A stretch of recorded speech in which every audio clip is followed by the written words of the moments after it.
अरे बाप रे बाप। यह तो बहुत जोर की बारिश आ गई। अब तो खेत में काम भी नहीं कर पाऊंगा। लेकिन कुछ देर प्रतीक्षा कर लेता हूँ। हो सकता है यह बारिश थम जाए। इस प्रकार वह किसान काफी देर तक बारिश के थमने की प्रतीक्षा करता है। मुझे नहीं लगता कि अब यह बारिश रुकेगी। मुझे जल्दी से अपने घर चले जाना चाहिए, नहीं तो मैं बीमार पड़ जाऊंगा। फिर वह किसान बारिश में ही वहां से अपने घर की ओर निकल पड़ता है।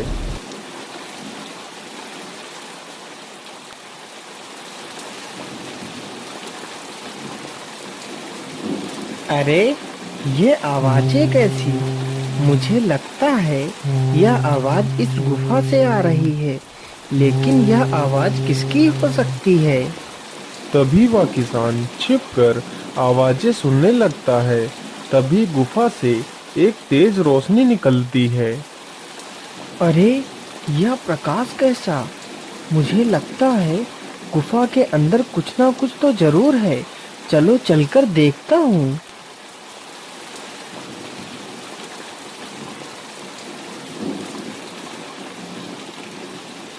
फिर वह गुफा के अंदर जाता है और देखता है कि एक साधु एक शिला पर बैठकर अपनी तपस्या में लीन है। अरे, यह तो एक साधु है। परंतु इस साधु के अंदर तो कितना तेज है। तभी उस साधु की आंख खुल जाती है। कौन हो तुम और इस गुफा में क्यों आए हो? बाबा, मैं एक किसान हूँ और मैं अपने खेत में काम कर रहा था। तभी भारी वर्षा होने के कारण मैं यहीं से गुजर रहा था। तो मुझे इस गुफा से कुछ आवाजें सुनाई दी। तो मैं इस गुफा में यह देखने आया था कि आखिर इस गुफा में कौन है। लेकिन बेटा, तुम्हें इस गुफा में नहीं आना चाहिए था। यह गुफा बहुत ही खतरनाक है। चले जाओ यहाँ से। ठीक है बाबा, मैं यहाँ से चला जाता हूँ।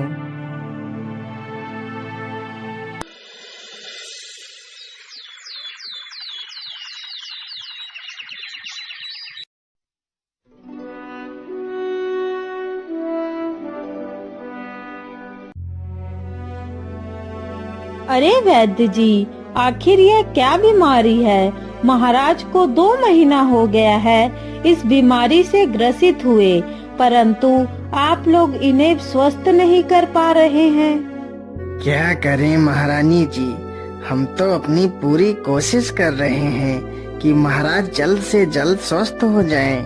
परंतु महारानी जी, यह बीमारी कोई नई है। इसका इलाज मैं सही ढंग से नहीं कर पा रहा हूँ। अरे वैद्य जी, तो इस बीमारी का आपके पास कोई इलाज नहीं है? तो आपका मतलब है कि अब महाराज कभी ठीक नहीं हो पाएंगे।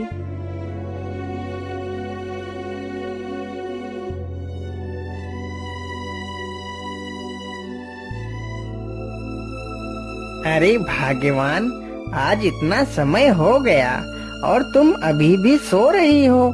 चलो उठ जाओ, अब सुबह हो गई है। अरे भाग्यवान, तुम्हें तो बहुत तेज बुखार है। और ये तुम्हारी आंखों को क्या हो गया है? तुम्हारी आंखें तो पीली हो गई हैं। अरे सुनीता, तुम घबराओ मत। मैं अभी जाता हूँ और वैद्य जी को बुलाकर लाता हूँ।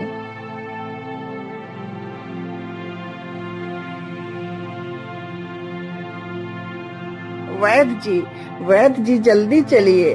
हमारी पत्नी को पता नहीं क्या हो गया है। उसे बहुत जोर का बुखार हो गया है। अरे ये क्या? यह तो वही बीमारी है जो राजा को हुई है। क्या हुआ वैद्य जी? आप कुछ बोल क्यों नहीं रहे? क्या हुआ है मेरी पत्नी को? कुछ तो बताइए वैद्य जी।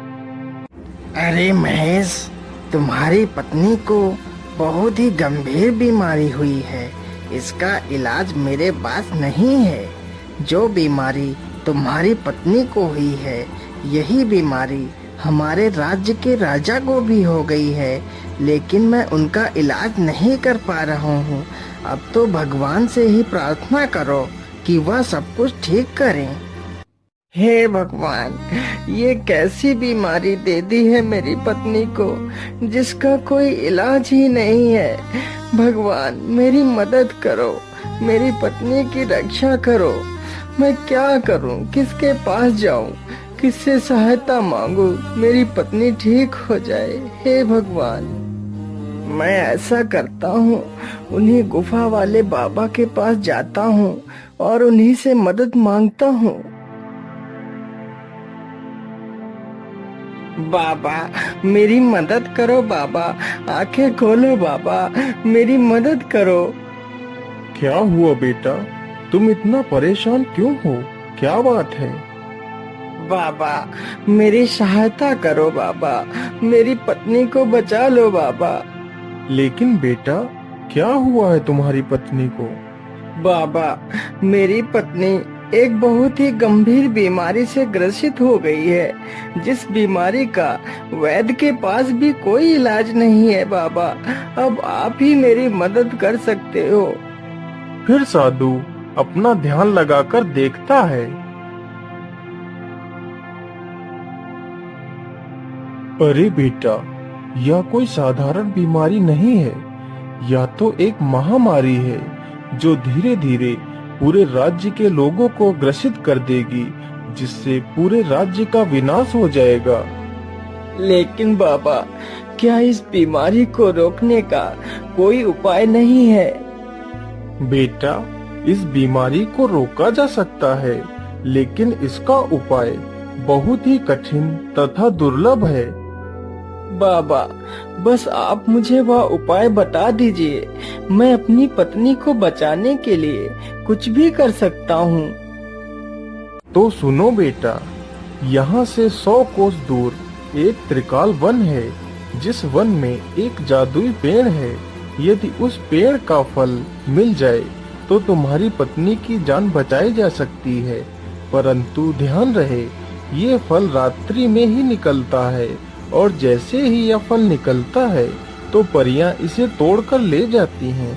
यदि वह परियां अपनी इच्छा अनुसार तुम्हें यह फल दे देती हैं तो तुम्हारी पत्नी की जान बचाई जा सकती है। फिर महेश वहाँ से फल की तलाश में निकल पड़ता है।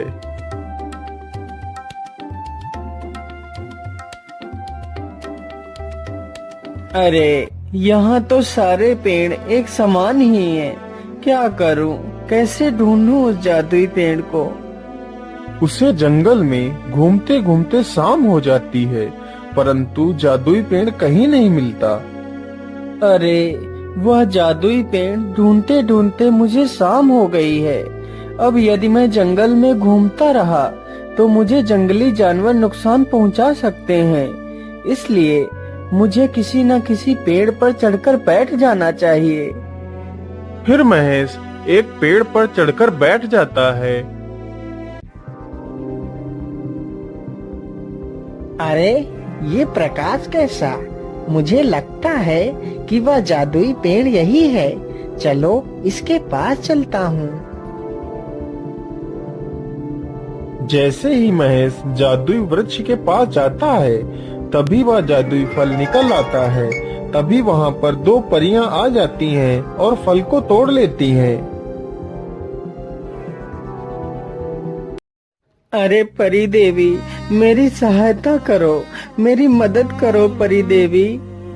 कौन हो तुम और इस समय तुम इस डरावने जंगल में क्या कर रही हो? हे परी देवी, मैं यह जादुई फल लेने आया था। मेरी पत्नी एक बहुत ही गंभीर बीमारी से पीड़ित है, उसे इस फल की आवश्यकता है। कृपया यह फल मुझे दे दीजिए परी देवी। ठीक है, हम तुम्हें यह फल दे देंगे, लेकिन यदि तुम मेरी 2 पहेलियों का सही उत्तर दोगे तभी हम तुम्हें ये फल दे सकती हैं। ठीक है परी देवी, मैं आपकी सारी पहेलियों का जवाब देने के लिए तैयार हूँ। पूछिए परी देवी। तो सुनो मेरी पहली पहेली, वह क्या है जो कोयले से भी काला है? महेश कुछ देर तक सोचता है। हे परी देवी, कोयले से ज्यादा काला कलंक होता है। यदि कोयला इंसान के ऊपर लग जाए तो उसे पानी से साफ किया जा सकता है, लेकिन यदि किसी इंसान के चरित्र पर कलंक की कालिक लग जाए तो वह कभी नहीं छूटती। हाँ हाँ, तुम्हारा जवाब तो एकदम सही है।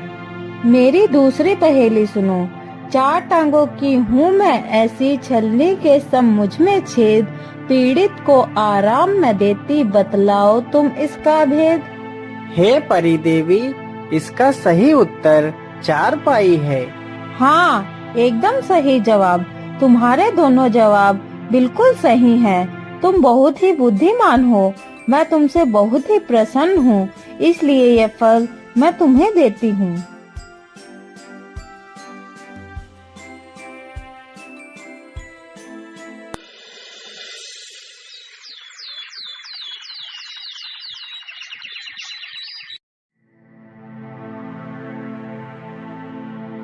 अरे भाग्यवान, तुम बिल्कुल भी मत घबराओ। तुम इस फल को खा लो, तुम बिल्कुल ठीक हो जाओगी।